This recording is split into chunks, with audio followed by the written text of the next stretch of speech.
ce matin, on devrait donc avoir des élections qui étaient prévues pour 10 heures. Mais au cours des discussions qu'on a eues ce matin, surtout avec les 7 membres votants du Conseil présidentiel, une majorité a été dégagée. Et cette majorité est constituée de Edgar Leblanc-Fils, Smith Augustin, Louis-Gérald Gilles, Emmanuel Bélizaire. Emmanuel Vertiller, je suis désolé. Emmanuel Vertiller. Et une entente autour de Edgar Leblanc-Fils a été trouvée pour que Edgar Leblanc-Fils soit donc le président du Conseil.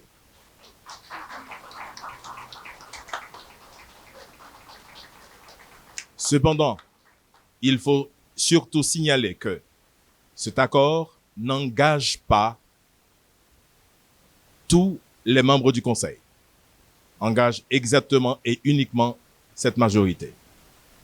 Il faut aussi préciser, dans une note qui a été parvenue au bureau électoral, constitué de moi-même, votre serviteur, Frinel Joseph, du groupe de la société civile, et Régine Abraham, de Rennes, selon cet accord, la majorité aussi a profité pour faire choix ou bien pour proposer un Premier ministre.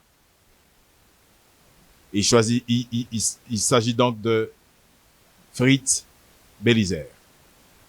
Vous en aurez sans doute beaucoup plus d'explications après et surtout peut-être avec les différents membres qui constituent cette majorité. Donc, pas besoin donc d'avoir des élections. Ce matin, on a placé les urnes, l'isoloir pour rien, mais surtout ce qui est important, c'est que la majorité a été bien dégagée et c'est ce qui a été fait. Encore une fois, nous nous excusons, mais puisque ça peut arriver qu'il y a changement de plan, mais c'est surtout important à ce que les changements de plan donnent les mêmes résultats. Et les résultats, c'est que, mesdames et messieurs, nous avons aujourd'hui, mardi 30 avril, un président bien connu au sein du Conseil présidentiel qui va coordonner le Conseil selon l'accord qui a été trouvé entre les différentes entités, parties prenantes des secteurs. Mesdames et messieurs, je vous présente donc monsieur Edgar Leblanc-Fils, président du Conseil transitionnel. Depuis 11 mars, avec médiation de la CARICOM et avec la CARICOM, la communauté internationale, accompagne les acteurs politiques, les acteurs de la société civile, les acteurs du secteur privé des affaires, des personnalités pour qu'on arrive à un consensus permettant de sortir de crises profondes qu'a marqué paysan depuis particulièrement l'assassinat du président de la République. Nous sommes en situation totale d'exception. Et depuis ce 11 mars, des discussions, des négociations, des concessions entre divers acteurs conduit à mettre en place ce conseil de transition et jeudi dernier, le conseil a prêté serment. À partir de cette prestation de serment, il était gagné d'abord pour choisir le président du conseil, ensuite pour lui lancer tout le processus, passant par invitation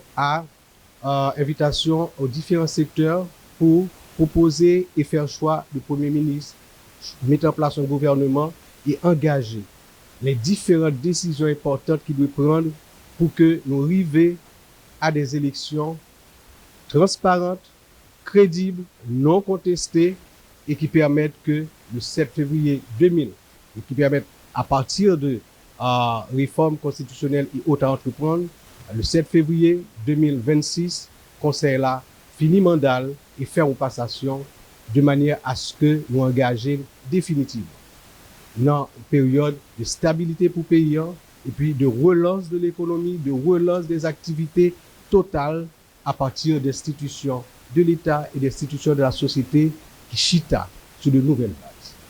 Nous croyons dans le conseil. Premier bagage qui est important pour nous, c'est cohésion entre nous. Premier bagage qui est important pour nous, c'est cette volonté, cette détermination à dépasser les chapelles, dépasser les conflits et arriver par consensus et des fois, à partir de discussions, de négociations et de choix, faire pour de grandes décisions importantes qui viennent pour prendre d'abord en matière de sécurité.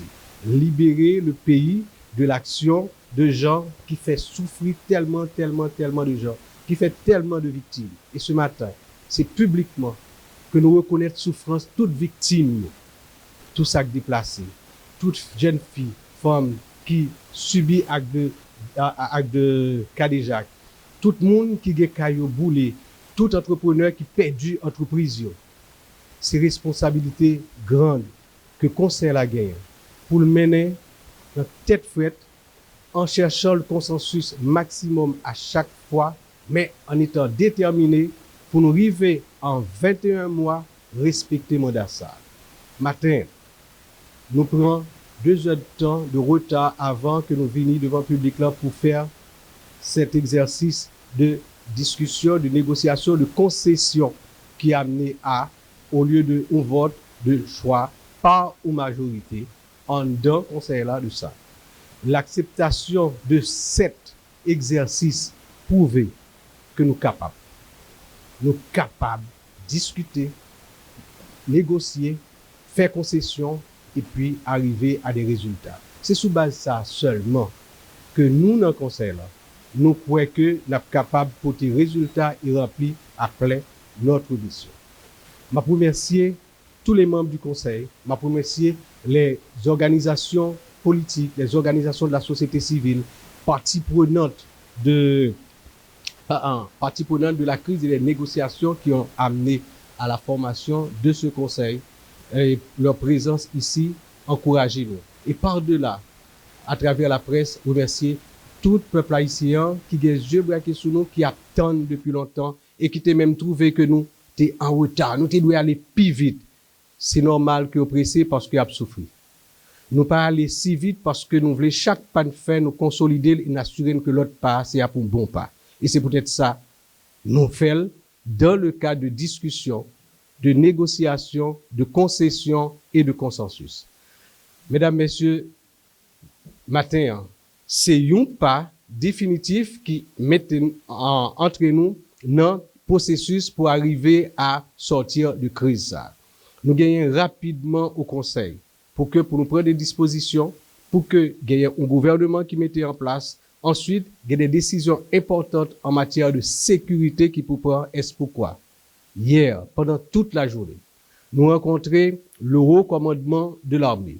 Nous rencontrons le commandement élargi de la police. Nous rencontrons avec les unités particulières chargées de la sécurité du palais national et des conseillers, de manière à regarder qui est en situation aujourd'hui, qui ça qui manquait, qui ça y a besoin pour que même gens nous déterminés et nous connaissons que nous déterminés et que le support venu, nous capable approcher question insécurité et ben les résultats.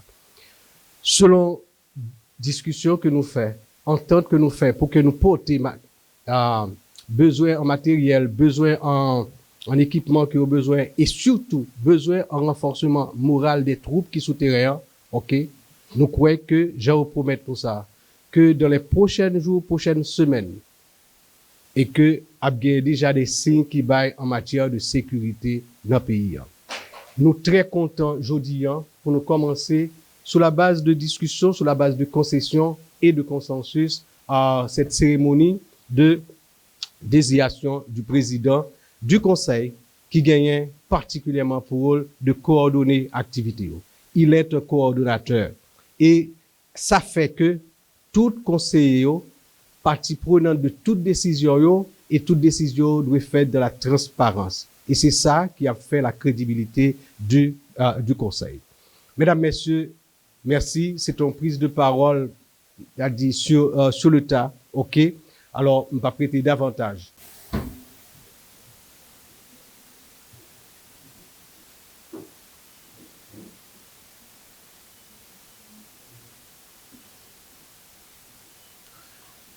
Profitons donc d'annoncer à tous qu'une réunion va se tenir tout à l'heure entre les différents membres votants du Conseil et aussi avec la facilitation des membres non votants pour être certains que l'accord trouvé par la majorité respecte en tout point et ne diverge pas avec l'accord maire du 3 avril. Merci beaucoup tout le monde. Merci d'avoir été présent. Je pense que les responsables à suivre nous à partir du soir.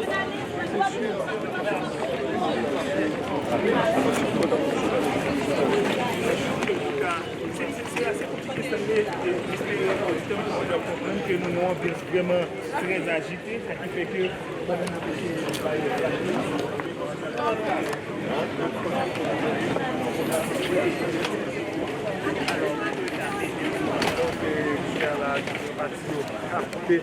espace-là, y